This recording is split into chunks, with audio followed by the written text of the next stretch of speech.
আমাৰ মাজৰ বহুতো লোকেই ভাই আৰু ভনীসকল যি লক্ষ্যত উপনীত হ'ব লাগে তাত উপনীত হ'ব নোৱাৰাৰ কাৰণ মই কৈ আছোঁ। যি জয় লাভ কৰিব লাগিছিল তাক নোপোৱাৰ কাৰণটো কি মই কৈ আছোঁ। যি পদবী আৰু স্থান পাব লাগিছিল তাক নাপায় তাতকৈ তললৈ নামি যোৱাৰ কাৰণ কি মই কৈ আছোঁ। এজন দেউতাকে পুতেকক বৰ মৰম কৰিছিল। সেই পুতেকজনেও দেউতাকক বৰ আদৰ কৰিছিল। কলেজত পৰিশ্ৰমেৰে পঢ়িলে। কলেজৰ ভিতৰত প্ৰথম হ'ল। বাপেক পুতেক দুয়ো মিলি কলেজলৈ গ'ল। গোল্ড মেডেল পুতেকক পিন্ধোৱাত দেউতাক বৰ আনন্দিত হ'ল। তাৰপিছত বাপেক পুতেক যেতিয়া ঘৰলৈ গৈ আছিল তেতিয়া এখন গাড়ীৰ শ্ব'ৰুমৰ সন্মুখেৰে গৈছিল। এইদৰে তেওঁলোক দুয়ো গৈ থাকোঁতে পুতেকে ক'লে, দেউতা 1 মিনিট গাড়ীখন ৰাখিবনে? কি হ'ল বোপা? এই শ্ব'ৰুমটো দেখিছেনে? হয় দেখিছোঁ। শ্ব'ৰুমত যিখন গাড়ী ডিছপ্লে কৰা হৈছে দেখিছেনে? বৰ ভাল। মোৰ জীৱনত মই আপোনাৰ পৰা একো খোজা নাই। দেউতা, সেই গাড়ীখন মোক উপহাৰস্বৰূপে দিব নেকি? বাপেকৰ ফালে চালে। দেউতাক মনে মনে আছিল। ঠিক আছে বোপা বুলি ক'বলৈ ইচ্ছা কৰিছিল, কিন্তু একো নক'লে। পুতেকে মূৰ তললৈ কৰিলে। দেউতাকে পৰিশ্ৰমেৰে পঢ়িবলৈ কওঁতে পঢ়িলে। ভাল নম্বৰ আনিবলৈ কওঁতে মই আনিলোঁ। মোৰ দেউতাই যি কৰিবলৈ কৈছিল কৰিছিলোঁ। এতিয়া মই ল'ৰা হিচাপে কিবা এটা খোজোতে লগে লগে মোৰ দেউতাই আনন্দেৰে ঠিক আছে বোপা বুলি কওঁতে তেওঁৰনো কি হানি হ'লহেঁতেন? দেউতাকে একো নোকোৱাকৈয়ে গাড়ী চলাই চলাই ঘৰলৈ আহিল। দেউতাকৰ তেনেকুৱা ব্যৱহাৰ দেখি পুতেকৰ বৰ দুখ লাগিল। এইজন কেনেকুৱা দেউতাক? এয়াই নেকি দেউতাকৰ মৰম? মোৰ প্ৰতি দেউতাৰ এয়াই নেকি অনুৰাগ? ভিতৰি ভিতৰি বকবকাই থাকিল। দেউতাকৰ প্ৰতি অন্তৰত আক্ৰোশ জন্মিল। পিছৰ সপ্তাহত পুতেকৰ জন্মদিন আহিল। সেই জন্মদিনত সি গাড়ীখন বিচাৰিছিল। মোৰ বাৰ্থডে আহি আছে, মোৰ দেউতাই মোক ছাৰপ্ৰাইজ দিবৰ কাৰণে মুখেৰে একো কোৱা নাই, কিন্তু হয়তো মোৰ বাৰ্থডেৰ দিনা মোৰ দেউতাই নিশ্চয় গাড়ীখন দিব বুলি আশা কৰিলে। তেওঁৰ বাৰ্থডে আহি গ'ল।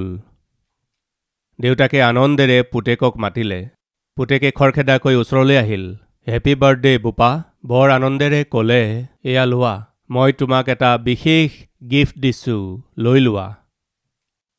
পুতেক বৰ আনন্দিত হ'ল। তেওঁ বুজি পাই গ'ল যে তেওঁৰ অতি পচন্দৰ সেই গাড়ীখনৰ চাবি মোৰ দেউতাই এই পেকেটত নিশ্চয় ৰাখিছে। বৰ আগ্ৰহেৰে তেওঁ সেই পেকেটটো খুলিলে। যেতিয়া খুলি চালে তাৰ ভিতৰত তেওঁ দেখিবলৈ পালে যে এখন সুন্দৰ বাইবেল আছে। দেউতাকলৈ তেওঁ খঙেৰে চালে। মই কি বিচাৰিছিলোঁ আৰু আপুনি কি দি আছে? পৰিশ্ৰমেৰে পঢ়িলোঁ, ফাৰ্ষ্ট ৰেংক আনিলোঁ, আপোনাৰ নাম ওপৰলৈ তুলিলোঁ, আপোনাৰ গৌৰৱৰ কাৰণ হ'লোঁ। টকা পইচাৰতো অভাৱ নাই। মইতো কেৱল এখন গাড়ীহে খুজিছিলোঁ। এয়াই নেকি আপোনাৰ মৰম? এয়াই নেকি মোৰ প্ৰতি আপোনাৰ স্নেহ, অনুৰাগ? আপোনাৰ দৰে দেউতাকৰ পুত্ৰ বুলি ক'বলৈ মোৰ বাবে লাজৰ কথা। বাইবেল, মোক আপুনি বাইবেল দিছে, এওঁ মোক গাড়ী কিনি দিব।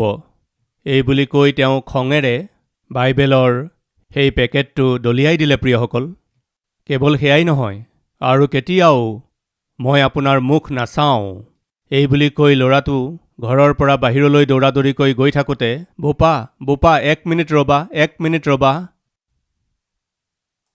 পিছলৈ এবাৰো ঘূৰি নোচোৱাকৈ সেই ল'ৰাটো তাৰ পৰা গুচি গ'ল। প্ৰিয়সকল, সপ্তাহ পাৰ হৈ গ'ল, মাহ পাৰ হৈ গ'ল, বছৰ পাৰ হ'ল, সেই ল'ৰাটো ঘূৰি নাহিল। দেউতাকজন বৃদ্ধ হৈ পৰিল।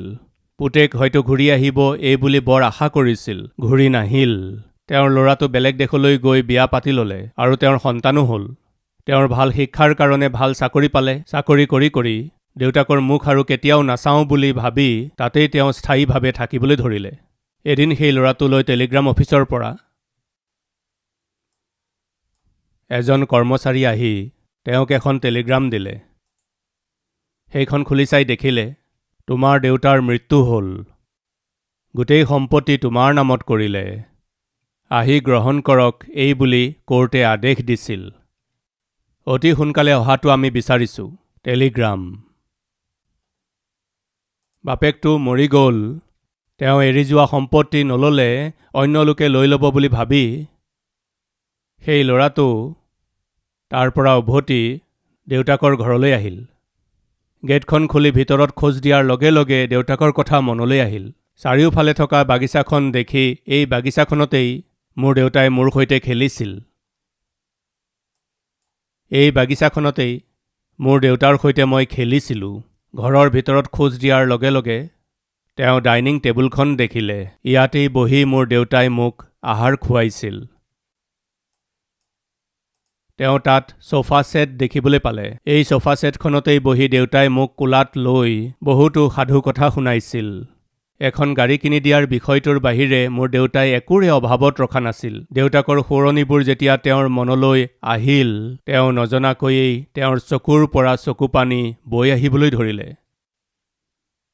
তেওঁৰ দেউতাকৰ উপস্থিতিৰ অভাৱ তেওঁ বৰকৈ অনুভৱ কৰিবলৈ ধৰিলে। তেওঁ কান্দিবলৈ ধৰিলে। সেই সময়তেই আৰু এখোজ আগলৈ যাওঁতে সেই টেবুলখনৰ ওপৰত যিটো টোপোলা তেওঁ দলিয়াই থৈ গৈছিল, সেই বাইবেলৰ পেকেটটো তেনেকৈয়েই একে অৱস্থাতেই সেই পেকেটটো তাত আছিল। সেইটো দেখাৰ লগে লগে সেই দিনটোৰ কথা মনলৈ আহিল। মোৰ দেউতাই মোৰ জন্মদিনত এই গিফ্ট পেকটো যেতিয়া আনি মোক দিছিল, তেতিয়া মই এই বুলি ভাবিছিলোঁ, এই পেকেটটোত নিশ্চয় মই বিচৰা গাড়ীখনৰ চাবি থাকিব। কিন্তু মোৰ আশা পূৰ্ণ নকৰি মোৰ দেউতাই মোক ধাৰ্মিক শিক্ষা দিবৰ কাৰণে মোৰ হাতত এই বাইবেলখন দিলে। খঙতে মই বাইবেলখন দলিয়াই গুচি গৈছিলোঁ। তেতিয়াৰ পৰা এতিয়ালৈকে সেই বাইবেলখন তাৰ পৰা আঁতৰাও হোৱা নাই। এইদৰে ভাবি তেওঁ ওচৰলৈ গ'ল। বাইবেলৰ বাকচটো তেওঁ খুলিলে। ইমানেই নহয়, গাড়ীখন কিনি দিব বুলি ভবা দেউতাই মোক এই বাইবেলখনহে দিছিল। এই বাইবেলখনেই মোক দেউতাৰ পৰা দূৰ কৰি দিলে। এই কথা ভাবি ভাবি সেই বাইবেলখন ওপৰলৈ তুলিলে। বাইবেলখন ওপৰলৈ তোলাৰ পিছত তলফালে এটা খাম আছিল। তাৰ ভিতৰত তেওঁ যিখন গাড়ী বিচাৰিছিল তাৰ চাবি আছিল। সেইটো দেখাৰ লগে লগে হাত ভৰি কঁপিবলৈ ধৰিলে। এয়া কি? এয়া কি? ইয়াত দেখোন গাড়ীখনৰ চাবি আছে। সেইটো খুলি তেওঁ চোৱাত তলত সুন্দৰ শুভেচ্ছাবাণী আছিল। বোপা, তুমি বৰ আনন্দেৰে সেই গাড়ীখন কিনিবলৈ কৈছিলা। মই তোমাক তুমি যিদিনাখন কৈছিলা সেইদিনাই গাড়ীখন গৈ কিনিছিলোঁ। তাৰ সম্পূৰ্ণ মূল্য মই পৰিশোধ কৰিলোঁ। তোমাৰ বাৰ্থডেত ছাৰপ্ৰাইজ দিম বুলি সেইকাৰণে গাড়ীৰ চাবি ইয়াতে ৰাখিলোঁ। আৰু লগতে এই গাড়ীখনতকৈও বহুমূলীয়া, যিয়ে তোমাৰ জীৱনটোক চলাব, এইখন পবিত্ৰ বাইবেল। ইয়াক নিজৰ পৰা দূৰ নকৰিবা বোপা। গাড়ীখনটো তুমি চলাব লাগিব, কিন্তু বাইবেলে তোমাক চলাই নিব। এইখন তোমাক লাগিব বোপা। এখন হাতেৰে বাইবেলখন ধৰিলে আৰু এখন হাতেৰে গাড়ীৰ চাবিটো ধৰিলে। আৰু তেওঁ কঁপি কঁপি, এয়া মই কি কৰি পেলালোঁ? মই ইমান ডাঙৰ ভুল কৰিলোঁ। আচল কথাটো নজনাকৈ মই নিজৰ দেউতাক ভুল বুজিলোঁ। ওপৰে ওপৰে কথাবোৰ চিন্তা কৰি মই নিজৰ দেউতাক ভুল বুজিলোঁ। নিজৰ শত্ৰু যেন জ্ঞান কৰি এই ঘৰৰ পৰা ওলাই গৈ মই অনাথৰ দৰে জীৱন যাপন কৰিলোঁ। দিনে ৰাতিয়ে পৰিশ্ৰম কৰি কৰি, নাইট শ্বিফ্ট কৰি কৰি, ভাল চাকৰি এটা নোহোৱাকৈ, ৰ'দৰ পোৰণিত থাকি, বৰষুণত ভিজি, ঠাণ্ডাত কঁপি কঁপি, সকলোবোৰ থকা স্বত্তেও, ইমান মৰমীয়াল দেউতাক থকা স্বত্তেও সেই দেউতাৰ পৰা দূৰ হৈ মই অনাথৰ দৰে জীৱন যাপন কৰিলোঁ। অনাথৰ দৰে জীৱন যাপন কৰা দিনবোৰৰ কথা যেতিয়া তেওঁৰ মনলৈ আহিছিল, তেওঁ বৰ দুখেৰে কান্দিবলৈ ধৰিলে। কিমান যে ডাঙৰ ভুল কৰিলোঁ। মোৰ দেউতাৰ মোৰ প্ৰতি কিমান যে উত্তম উদ্দেশ্য আছিল। মই চলাবলৈ বিচৰা গাড়ীখন মই বিচাৰিছিলোঁ, কিন্তু মোক চলাবলৈ বাইবেলখন মই বিচৰা নাছিলোঁ। কেনেকুৱা মূৰ্খ মই! বৰকৈ কান্দিলে। কিন্তু কি লাভ হ'ব?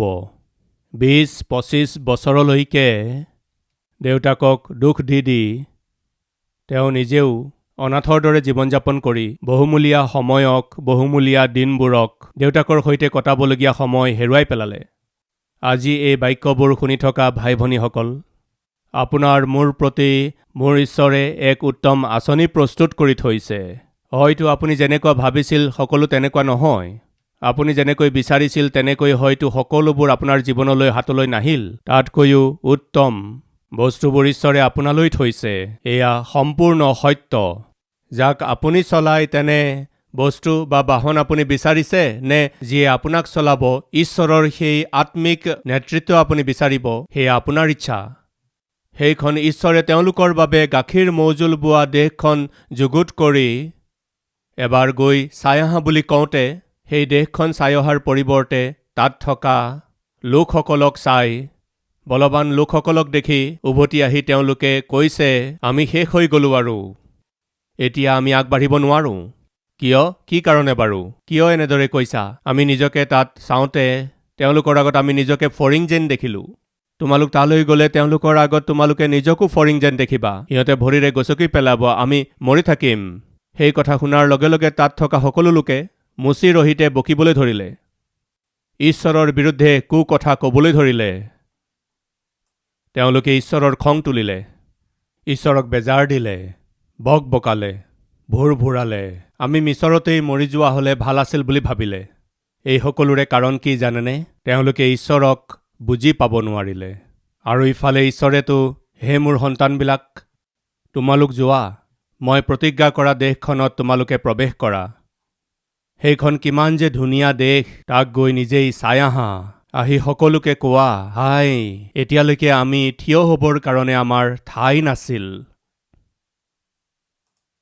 জুপুৰিবোৰত আমি আছোঁ, তম্বুৰ ভিতৰত আমি আছোঁ, অঘৰীৰ দৰে আমি জীৱন যাপন কৰি আছোঁ।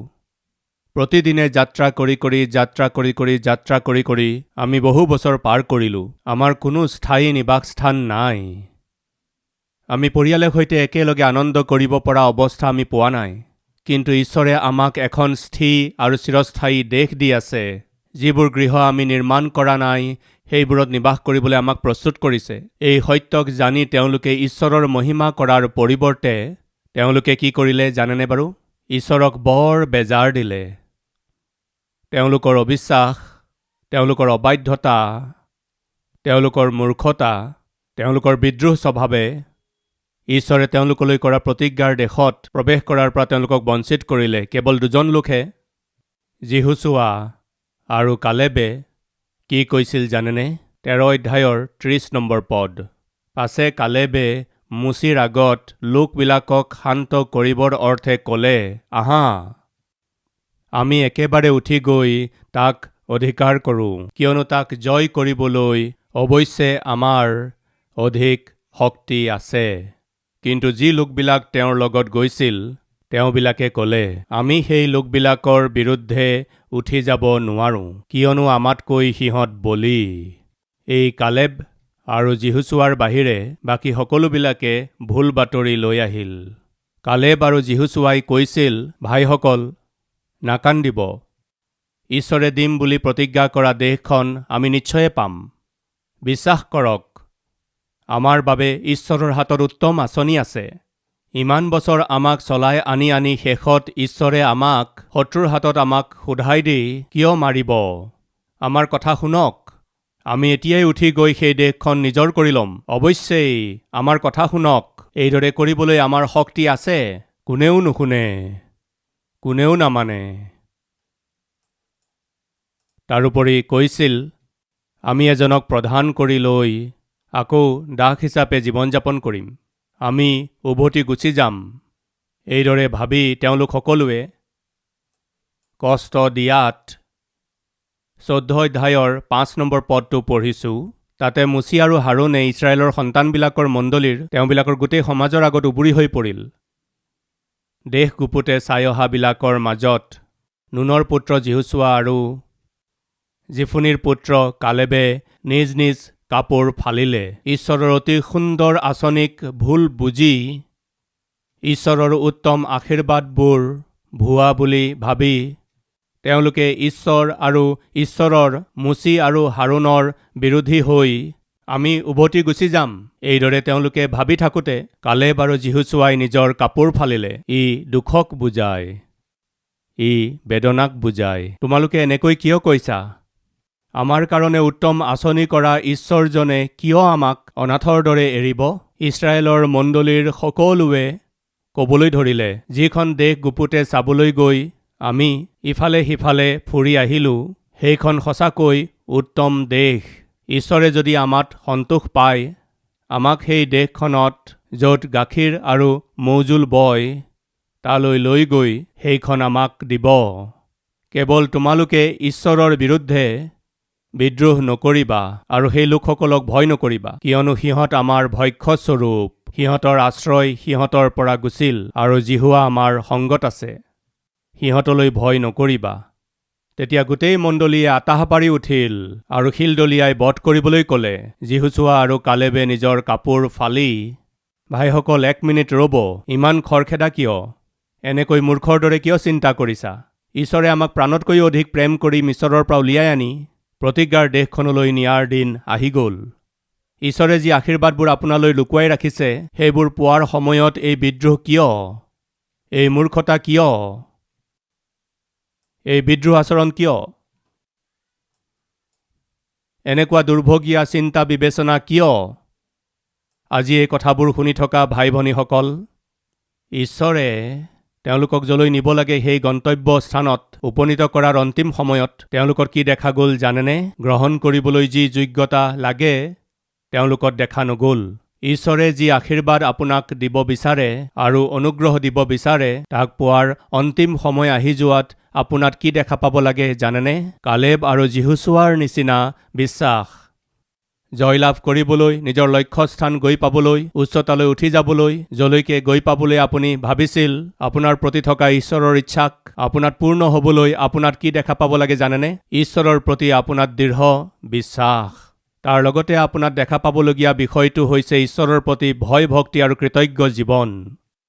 মোৰ বাবে উত্তম আঁচনি প্ৰস্তুত কৰি থোৱা ঈশ্বৰে নিশ্চয় মোক লক্ষ্যত উপনীত কৰাবই। এনেকুৱা এক দৃঢ় ভৰসা আপোনাত দেখা পাব লাগিব। কিন্তু সেইদিনা ঈশ্বৰে তেওঁলোকক যেতিয়া চালে, তেওঁলোকত অবিশ্বাস দেখা পালে, তেওঁলোকত অবাধ্যতা দেখা পালে, বকবকোৱা স্বভাৱ তেওঁলোকত দেখা পালে।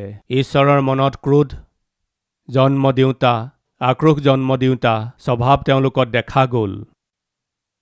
ঈশ্বৰে তেওঁলোকক দেখি কৈছে, আমি যিটো পদ পঢ়িছিলোঁ 11 পদটো আকৌ পঢ়িম।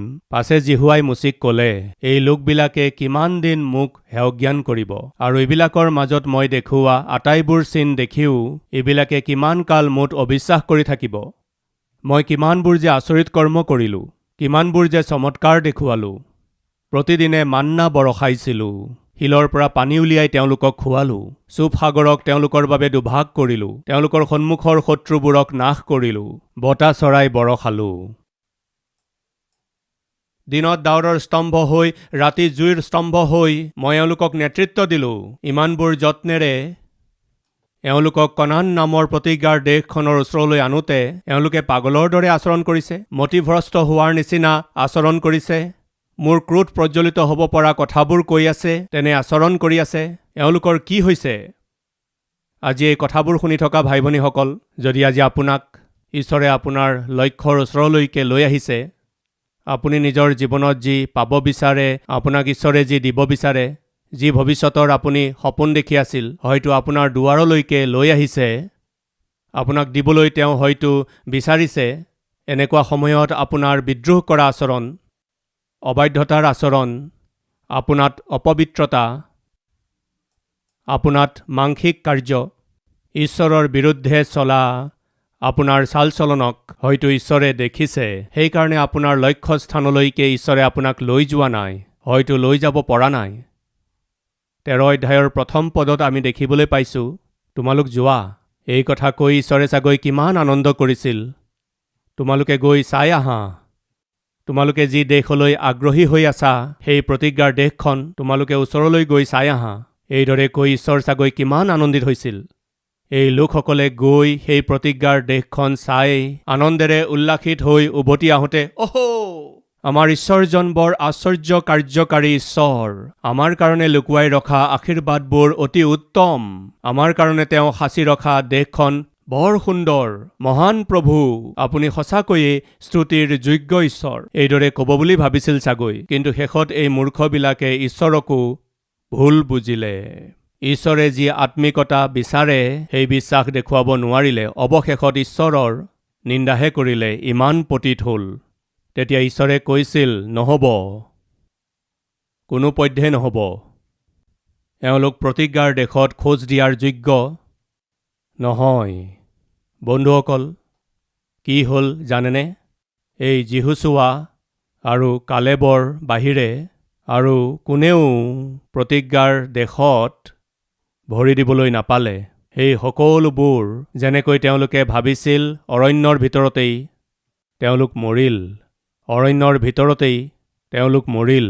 কিন্তু যিসকলে বিশ্বাস কৰিলে তেওঁলোকে প্ৰতিজ্ঞাৰ দেশত সোমাবলৈ পালে। যিসকলে ঈশ্বৰৰ ইচ্ছামতে চলিছিল তেওঁলোকে ঈশ্বৰে বিচৰাৰ ধৰণেৰে চলাসকলে, ঈশ্বৰৰ ওপৰত ভৰসা কৰা লোকসকলে বিপৰীত পৰিস্থিতিবিলাকতো বিপদজনক যেন দেখা পোৱা লোকসকলৰ মাজতেই তেওঁলোকে ঈশ্বৰত বিশ্বাস কৰিলে। আমাৰ ঈশ্বৰ আমাৰ লগত আছে, আমাৰ শত্ৰুবোৰক খেদিব, আমাক জয়দান কৰিব, আমাক লক্ষ্যলৈকে লৈ যাব। এইদৰে বিশ্বাস কৰা এই দুজনেই প্ৰতিজ্ঞাৰ দেশত খোজ দিলে। বাকী সকলোবোৰ মৰি গ'ল। প্ৰিয়সকল, তেওঁলোকে পাব বিচৰা প্ৰতিজ্ঞাৰ দেশখনত তেওঁলোক গৈ পাব লাগে এনেকৈ তেওঁলোকে আশা কৰাতকৈও বেছি তেওঁলোকক প্ৰতিজ্ঞাৰ দেশখনলৈ লৈ যাব লাগে। এই আশা ঈশ্বৰৰহে বেছি আছিল বুলি ক'বনে নক'ব বাৰু? আছিল প্ৰিয়সকল। কিন্তু এই মূৰ্খ লোকসকলে তালৈ যাবলৈ ইচ্ছা আছিল, কিন্তু যিয়ে লৈ যাব পাৰে সেই ঈশ্বৰজনৰ ওপৰত ভৰসা নথকাৰ কাৰণে, ঈশ্বৰৰ ওপৰত যেনে বিশ্বাস ৰাখিব লাগে তেনে বিশ্বাস নৰখাৰ কাৰণে, ঈশ্বৰৰ ওপৰত ভৰসা নকৰাৰ কাৰণে দুখ লগাকৈ তেওঁলোক অৰণ্যতেই মৰি গ'ল, ধ্বংস হৈ গ'ল। আপুনি যদি লক্ষ্যত উপনীত হ'ব পৰা নাই তেন্তে সেয়া ঈশ্বৰৰ ভুল নহয়। আপুনি যি আশীৰ্বাদ পাব বিচাৰিছে তাক যদি আপুনি চাবলৈ পৰা নাই তেন্তে ঈশ্বৰৰ ভুল নহয়। যি বিশ্বাস আপোনাত থাকিব লাগে হয়তো সেয়া নাই। যি বাধ্যতা ঈশ্বৰে বিচাৰে হয়তো সেয়া আপোনাত দেখিবলৈ পোৱা হোৱা নাই। আপুনি হয়তো ঈশ্বৰত আৰু ঈশ্বৰৰ প্ৰতিজ্ঞাত সন্দেহ কৰি আছে। মই কিয় যে ঈশ্বৰত বিশ্বাস কৰিছোঁ সেই বুলি হয়তো আপুনি ভাবি আছে। পিছলৈ ঘূৰি গ'লেই ভাল আছিল নেকি, হয়তো এনেকুৱা ভাৱনাক আপুনি স্থান দি আছে। কিবা নহয় কিবা আপোনাৰ হৃদয়ত ঈশ্বৰৰ বিৰুদ্ধে নিজৰ চিন্তা ভাৱনাৰ দ্বাৰা, নিজৰ শাৰীৰিক কাৰ্যকলাপৰ দ্বাৰা ঈশ্বৰৰ বিৰুদ্ধে কাৰ্য হ'বলৈ দি আছে। সেইকাৰণে ঈশ্বৰে যি আশীৰ্বাদ আপোনালৈ লুকুৱাই থৈছে তাক পাবলৈ হয়তো পোৱাৰ উপক্ৰম হোৱাটো আপুনি পোৱা নাই আৰু নিজকে অনাথ যেন অনুভৱ কৰিছে। 13 অধ্যায়ত আমি এটা অদ্ভুত দৃশ্য দেখিলোঁ। পঠাই দিয়া দেশখন চাই আহিবলৈ প্ৰতিটো ফৈদৰ পৰা এজন এজন প্ৰধান লোকক পঠোৱা। মই প্ৰতিজ্ঞা কৰা দেশখন চাই আহিবলৈ কোৱা। সেয়া কিমান যে সুন্দৰ, চাই আনন্দেৰে ঘূৰি আহিবলৈ কোৱা বুলি কওঁতে তেওঁলোকে গৈ ভুল বাতৰি আনি ঈশ্বৰৰ বিৰুদ্ধেই বিদ্ৰোহ আচৰণ কৰি অৱশেষত তেওঁলোক নিজেও গৈ নাপালে, তেওঁলোকত নিৰ্ভৰ কৰা সকলো যাব নোৱাৰিলে। শয়তানে আপোনাক ভ্ৰমিত কৰিব, ঈশ্বৰৰ পৰা দূৰ কৰিব পৰা কৰ্মবোৰ আপোনাৰ দ্বাৰাই সি কৰাব। ঈশ্বৰৰ ওপৰত আপোনাৰ ভৰসা যেন নোহোৱা হয় তেনেকুৱা পৰিস্থিতিৰ সৃষ্টি কৰিব। আপোনাৰ বিশ্বাসক সি লৰচৰ কৰিব, আপোনাৰ আত্মিকতাক সি নাশ কৰি পেলাব, আপোনাৰ পবিত্ৰতাক আপোনাৰ পৰা দূৰ কৰি দিব। প্ৰতিফলস্বৰূপে আপুনি যি লক্ষ্যস্থান স্বৰ্গ গৈ পাব লাগিছিল তাৰ পৰা বঞ্চিত কৰাবলৈ সি মাজত সকলোবোৰ কৰিব। ইমানবোৰ কৰা পাছতো কালেব আৰু যিহুছোৱাই নিজৰ বিশ্বাসক কোনোপধ্যেই নেৰিলে। ঈশ্বৰৰ ওপৰত থকা দৃঢ় বিশ্বাসক তেওঁলোকে নেৰিলে। ভাইসকল, আমাৰ কথা শুনা। আমাৰ ঈশ্বৰ আমাৰ লগত আছে। আমি সেই দেশলৈ যাওঁ ব'লা। আমাক বাধা দিব পৰা সকলোকে আমি নাশ কৰিব পাৰিম। ইয়ালৈকে যি ঈশ্বৰে আমাক আনিলে তেওঁ আমাক লক্ষ্যস্থানলৈ কিয় নিনিব? এই বুলি কওঁতে কোনেও গুৰুত্ব নিদিলে। প্ৰিয়সকল, পবিত্ৰ আত্মা ঈশ্বৰে সময়ে সময়ে আপোনাৰ সৈতে কথা পাতি থাকে। এতিয়ালৈকে যিজন ঈশ্বৰে আপোনাক চলাই আনিলে আগলৈকো তেওঁ কিয় চলাই নিনিব? যিজন ঈশ্বৰে আচৰিত আচৰিত কাৰ্য কৰিলে তেওঁ আগলৈকো কিয় আচৰিত কাৰ্য নকৰিব? তোমালোকে কিয় বকবকাইছা? তোমালোকে কিয় ভোৰ ভোৰাইছা? তোমালোক কিয় নিৰাশ হৈছা? ঈশ্বৰত তোমালোকে কিয় সন্দেহ কৰিছা? নিজকে নিজে কিয় দোষ দি আছা? তোমালোকৰ মংগলৰ দিন আহিব। পবিত্ৰ আত্মা ঈশ্বৰে আপোনাক নেতৃত্ব দি চলাই নিয়া সত্ত্বেও শয়তান আৰু শয়তানৰ লোকবিলাকে দিয়া প্ৰলোভনৰ অধীন হৈ আপুনি যি লক্ষ্যস্থানত উপনীত হ'ব লাগিছিল সেই লক্ষ্যস্থানত উপনীত নহৈ আপুনি মাজতেই পৰি গৈছে। যদি প্ৰভুৱে আজি আপোনাৰ সৈতে কথা কৈছে, উঠা, শয়তানৰ কথাবোৰত ভৰসা নকৰিবা, শয়তানক আৰু শয়তানৰ লোকবিলাকক আৰু তাৰ কাৰ্যবিলাকক শৰীৰত স্থান নিদিবা। তোমাৰ লক্ষ্যস্থানলৈকে তোমাক লৈ যাবৰ কাৰণে মই তোমাৰ লগত আছো। মোৰ ওপৰত ভৰসা কৰা। ঈশ্বৰে যেতিয়া আপোনাক কৈ আছে, আমাৰ মাজৰ কিমানে বাৰু ঈশ্বৰৰ অধীন হৈ শয়তানক গুড বাই বুলি কৈ ঈশ্বৰে আপোনাৰ কাৰণে লুকুৱাই থোৱা উত্তম ভৱিষ্যতক আৰু উত্তম আশীৰ্বাদক আৰু উত্তম লক্ষ্যস্থানলৈকে গৈ পাব বিচৰা লোকসকল আছে যদি মোৰ লগত একেলগে প্ৰাৰ্থনা কৰিব। আহক আমি প্ৰাৰ্থনা কৰোঁ। সকলোৱে মূৰ দুৱাব।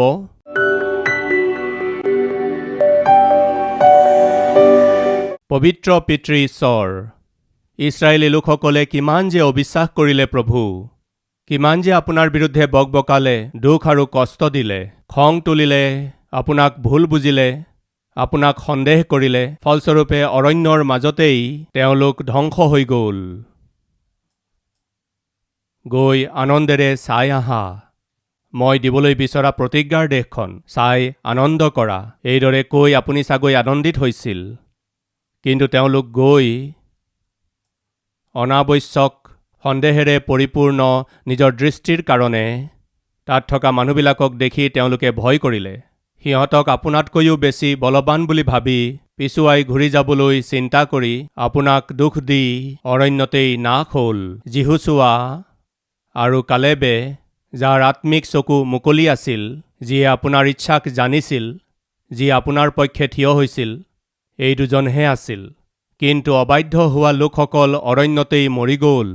কিন্তু বাধ্যসকলে নিজৰ খোজ আগবঢ়াই প্ৰতিজ্ঞাৰ দেশত প্ৰৱেশ কৰিবলৈ পাৰিলে। পিতৃ, আজিৰ এই দিন আমাক আত্মিক লোকৰ নিচিনাকৈ আগবাঢ়িব পৰা লোক কৰক। শয়তানৰ, জগতৰ আৰু শৰীৰৰ অধীন নহৈ, সেইবোৰৰ মতে নচলি, আপোনাৰ অধীন হৈ, আপোনাৰ ইচ্ছাৰ অধীন হৈ, আপোনাৰ প্ৰতি দৃঢ় বিশ্বাসেৰে সৈতে আগবাঢ়ি গৈ জয়লাভ কৰি জয়যুক্ত জীৱন আমি যাপন কৰি যি লক্ষ্যত আমি উপনীত হ'ব লাগে তাত উপনীত হৈ আপোনাৰ মহিমা কৰিবলৈ আত্মিক লোকৰ নিচিনা আমাক কৰি তোলক পিতৃ। যীশুখ্ৰীষ্টৰ নামত মাগিছোঁ, আমেন।